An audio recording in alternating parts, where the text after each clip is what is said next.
Every single day, we get the same text messages, emails, phone calls, and even comments on the YouTube videos asking about what it's like living in Chattanooga. And when you're moving to a new area, a lot of research goes into it and a lot of questions come up. So I decided to specifically create a video about the top frequently asked questions from people like yourselves who are considering moving to the Chattanooga area. And I guarantee if you've been researching Southeast Tennessee, at least one of these questions has come up. So stick around to the end, it's gonna be a fun one. So question number one, is Chattanooga really more affordable? Well, in short, it really just depends on where you're coming from. Now, if you watched my content 2 years ago, you'd see how much I talked about the affordability in Chattanooga and how that is a massive benefit. Not only Chattanooga, but the surrounding Southeast Tennessee cities as well. But things have changed a little bit. Ever since COVID, home prices really around the country have risen a ton, but they've kind of leveled out a little bit in the last 1 to 2 years. In other cases, some markets have even fallen a little bit, but that's not really the case with Chattanooga. The median home price for Hamilton County, where Chattanooga sits, is around $400,000. And that sits right below the US median at $415,000. Now, if we compare these to other major cities surrounding Chattanooga, let's talk about Atlanta first. That one's at $390,000, which is just below the average home price in Chattanooga. Nashville is quite a bit above, right at $485,000. Knoxville is going to be very similar to Chattanooga, although it may have a little bit more inventory. Tampa is at $410,000 and Dallas is at $435,000. So if you are moving from a place like Florida or Texas, you might notice that the home prices aren't too dissimilar to where you're coming from. You know, they might be slightly more affordable here, but home price is just one of the factors. Tennessee does not have a state income tax, which is the same in Florida and also in Texas. But if we compare the property taxes, it's a totally different story. Now, as a general rule, you can expect to pay an effective rate of 0.5 to 0.8% of your property value in property taxes. Now, this is largely going to depend on where exactly you are moving to. If you are in a more rural area, sometimes your property taxes are a little bit lower, and the closer you are to a major metro, then your property taxes can be a little bit more. But as of today in November 2025, property taxes are in general less than 1% of your property value. If you're comparing this to a place like Florida, your property taxes are likely going to be less here, and especially places like Texas. I've heard some crazy stories from you guys who reach out from Texas. Your property taxes in Texas are absolutely insane. Now, we do have a state and county combined sales tax that reaches 9.25%. We also have lower utility costs, which is one of the benefits that the Tennessee Valley Authority gives us. And then insurance costs are significantly lower as well. And one of the reasons there is because we don't really have any natural disasters. If you're in a coastal state, especially like Florida, your insurance costs are likely going to be a lot higher, and your restrictions around buying a home might actually be a little bit more as well. Or if you are in a place like California, where you might be in an area that's prone to wildfires, it's also an excuse for insurance companies to raise their prices as well. But even comparing the insurance costs, both auto and homeowners insurance, to a bordering state like Georgia, Georgia has higher insurance costs than Tennessee. So if we take our eyes off home prices for a second and look at the cost of living from a holistic point of view, you'll likely notice that depending on where you're coming from, Chattanooga will be more affordable. Guys, if you have not figured it out already, I am a licensed realtor here in Tennessee, and as much as I love making these videos, I love more to help you guys with your real estate needs. So feel free to reach out in any of the ways down below. I'd love to earn your business. Now, question number 2 is, what is the weather actually like here in Chattanooga? So I don't think the weather is too dissimilar from many other places here in the southeastern part of the United States. However, when we're looking at Chattanooga, it's unique because it has a couple microclimates. One of the unique parts about Chattanooga itself is the city sits right at the base of the Cumberland Plateau. And at that plateau, think Signal Mountain or Lookout Mountain, the elevation is going to be slightly higher than in the valley. Now, what does this look like in real life? Well, you will notice this temperature difference at all times of year, especially the hot, humid summer months and the winter months. During the winter, it will be a little bit cooler up top. Now, it doesn't snow very often here in the Chattanooga area. However, when it does snow, it's going to be more prevalent in the higher elevation areas, again, like Signal Mountain or Lookout Mountain. So if it snows an inch in the valley, then it'll likely get about 2 inches of snow on the plateau. Now, on the topic of winter, since we are going into it, the lows can reach the teens sometimes. However, it's not super common. The lows are typically in the 20s or 30s, and during the day, the temperatures are sometimes in the high 30s, 40s, 50s, and can even reach 70 on some days. As far as cloud coverage and sunshine, it's going to be about half sunshine, half cloudy. And snow is not very common here. It may snow an inch or two each year. So when it does snow, the entire city shuts down. Kids aren't going to school. You're probably not having to drive to work either. And so it's a really cool time to spend with family. And what you'll notice is not a lot of people are on the roads. So sometimes in neighborhoods, people will literally just sled down the neighborhood streets and even the city streets in some cases. You just have to keep that in mind if you are looking to move to the area and you hate snow, you hate ice. It's going to be a little bit more prevalent up top on the plateau rather than in the valley. Now, during the summer, it does get very hot and humid. There's probably about a month out of the summer where temperatures and humidity can be very similar to Florida. But the cool part is that this area has 4 seasons. So right when it gets a little bit too unbearable during the summer, fall comes around, and it is one of the most beautiful seasons of the year. Now, I mentioned that the natural disaster risk is very low here in the area, but during springtime, it's technically our tornado season. This is where we'll see a lot of thunderstorms and even stronger storms develop. However, the last tornado that came through was back in 2020, which is now almost 6 years ago. So they don't happen super often. Now, if you do go west of here, like west of the plateau towards Nashville, that's where tornadoes become a lot more common. Springtime is also a beautiful time of year where everything is blooming and the weather is super nice. Now, a sub question that I get about weather is actually about flooding. What are some of the flood zones here in the Chattanooga area? So this past summer, we experienced a lot of rainfall across a few days and a week where you probably saw on the news that this area experienced a little bit of flooding. And that area was along I-24, and it was in a place where there was a ton of infrastructure and a ton of concrete. Now, I went and drove. I don't recommend you do this during a heavy rain and a potential flooding, but I did go and drive around the area to see which places were affected. And I noticed that the areas that were a little bit more spread out, the neighborhoods that you know have a lot of grass, a little bit of space between the homes, those really weren't affected that much. It was really the places with a lot of infrastructure and a lot of concrete where there really wasn't much of a place for that water to disperse or get soaked up by the earth. Now, of course, if we're looking at a home that's next to a water system like a creek or a pond or a spring-fed pond or what have you, a body of water, then yes, we have to look at the FEMA maps. Now, pro tip, when you're going on Zillow and Realtor.com, for whatever reason, they cannot get the fire zones or the flood zones right. And so if you do have a question about the flood zones and Zillow is telling you that a house is in a flood zone and don't buy the house, we really have to check the FEMA maps because those are the most accurate.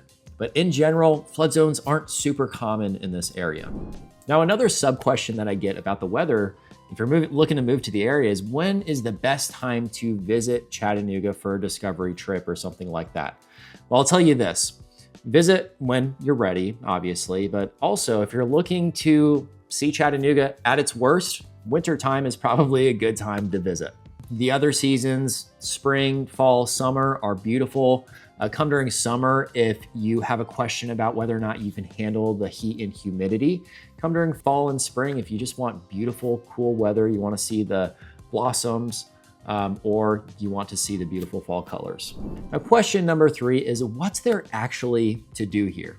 Now, some of the nicknames of Chattanooga are it's the Boulder of the South and it's the Scenic City, and it's reflective of the amazing outdoor access that we have here. Chattanooga was also just named the first national park city in the United States, and it's because all of the parks that are within Chattanooga itself, the different suburbs, as well as that unique aspect about the city that I mentioned earlier, the city itself sits right at the base, right at the foothills of the Cumberland Plateau. And so if you're living in the city, your nearest hike is literally 5 to 10 minutes away. It's truly super accessible to get to the outdoors. Whereas a place like Atlanta, for example, You know, Atlanta raves about having parks all around the city. Wherever you're sitting in traffic a lot of the times, you're probably driving about 30 minutes to your nearest hike or what have you. Chattanooga, everything is gonna be within 15 minutes away. Not only do you have the Cumberland Plateau to your west, but we're kind of in a valley between the plateau and the Appalachian Mountains. The Appalachian Mountains are going to be slightly further away and bigger, and it's going to be the gateway to the Smoky Mountain National Park. You also have the Tennessee River that flows right through downtown, so you'll frequently see people paddleboarding, kayaking, rowing is a big thing here as well, or on a boat doing water sports, tubing, surfing, wakeboarding, skiing, you name it. It also feels like the city blends in with the nature around it. Instead of cutting out all the nature and putting concrete in a certain spot, there's a blend between nature and urban life within the city itself. So you're gonna see a lot of mature landscaping, forest, trees, all within the city.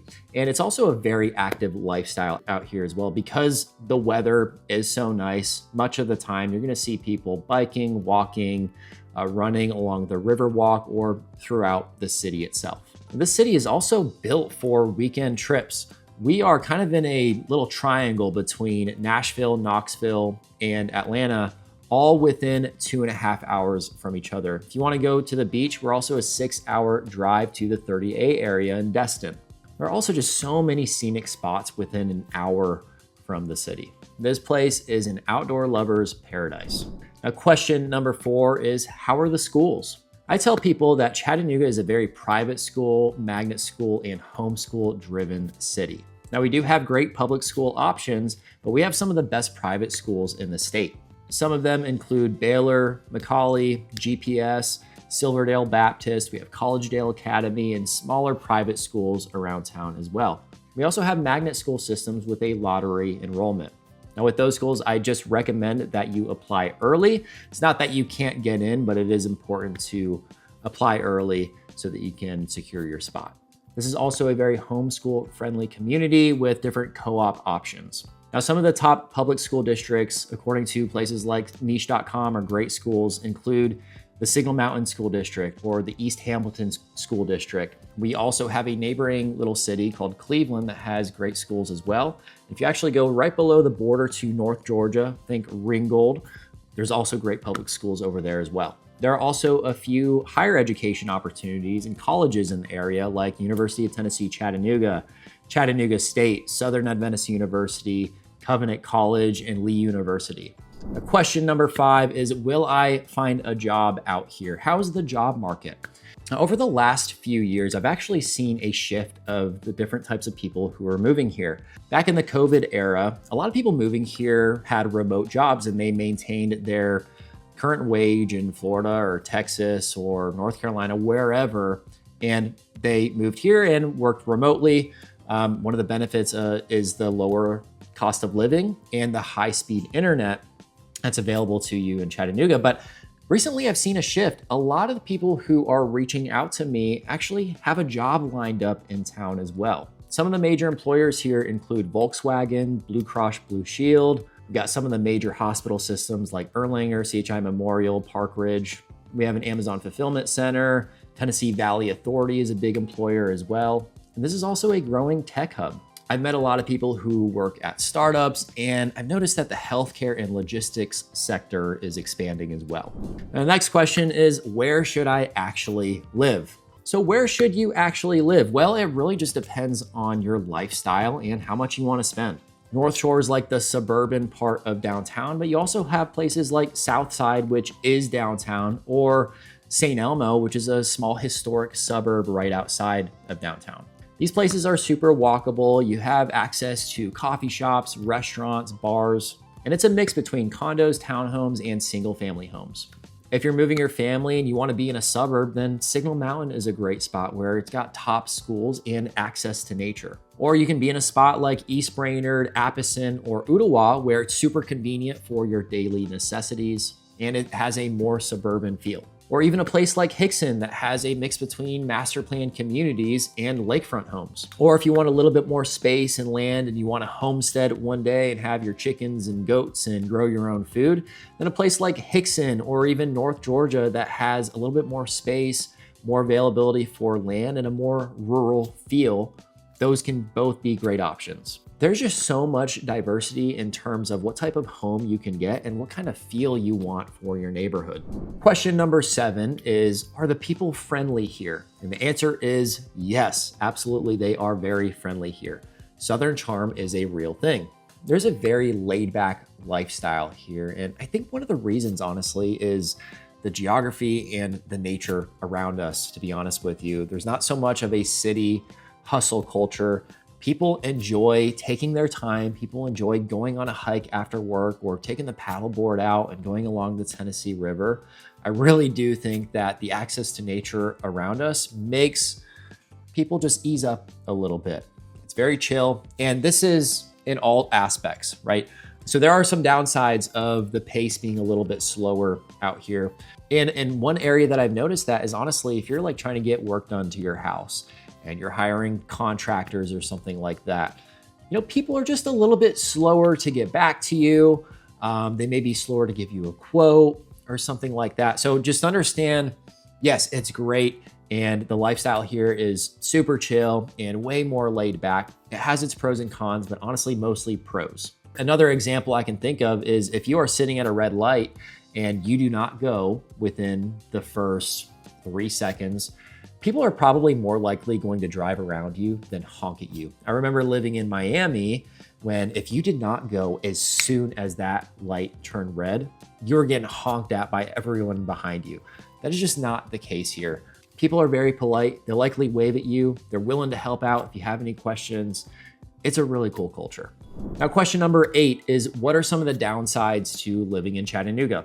Well, one of the downsides are its growing pains. Right? With more people moving to the area, traffic is increasing. Now, it's nothing like Atlanta or Miami or Nashville, but it is becoming an increasing frustration among locals. Most of the traffic is moving east to west or west to east. In the evenings, if you're traveling back to Ottawa or East Brainerd, you'll likely get stuck on I-24, I-75, or in the morning, if you're traveling from the east side to downtown, you'll likely get stuck in traffic as well. Infrastructure construction is ongoing. They're expanding the highways. I feel like this is the case with every single city though, and they never ever finish. But that is a thing as well. And like I mentioned, because we have a slower pace of life, we sometimes get slower service as well. Some areas are still in the revitalization stage, so it's sometimes not uncommon to find a $200,000 house next to a $1 million house. In some areas, there's little uniformity, so you just really need to know where to buy and what the future looks like. So the last question is, what do I need to know before I visit? And the question that I like to ask is, how do we make this trip super efficient and feel super intentional so you're not wasting any time? Well, what I'd love to do is hop on a 30-minute Zoom call with you and share my screen with some of the best neighborhoods and areas based on your lifestyle and budget. I'll also give you certain points of interest, certain amenity centers. If you're living on the east side, I'll say, go and check out the Hamilton Place area and some of the area spots that you might go to on the daily. Same thing with the west side.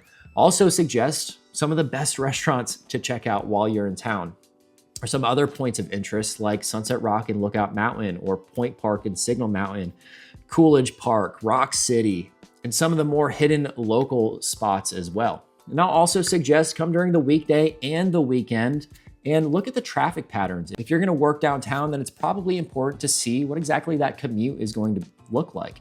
If you're living in a place like Ottawa, I'd probably suggest starting at 8 a.m. and drive downtown to see if you can handle the traffic. And what I'd love to do is just go over the real estate process in Tennessee with that off chance that you do come here and you love it and you want to make the move here. It's nice to be prepared on what that exactly looks like. So overall, Chattanooga offers affordability, outdoor lifestyle, and great community. It's not for everyone, but it might be perfect for you. Again, guys, if you are looking to move or just want more information on the area, please feel free to reach out in any of the ways down below. Again, as much as I love making these videos, I love more to help you guys with your real estate needs. If you like this video, hit that like button, comment down below, and subscribe, and I'll see you in the next one. Peace.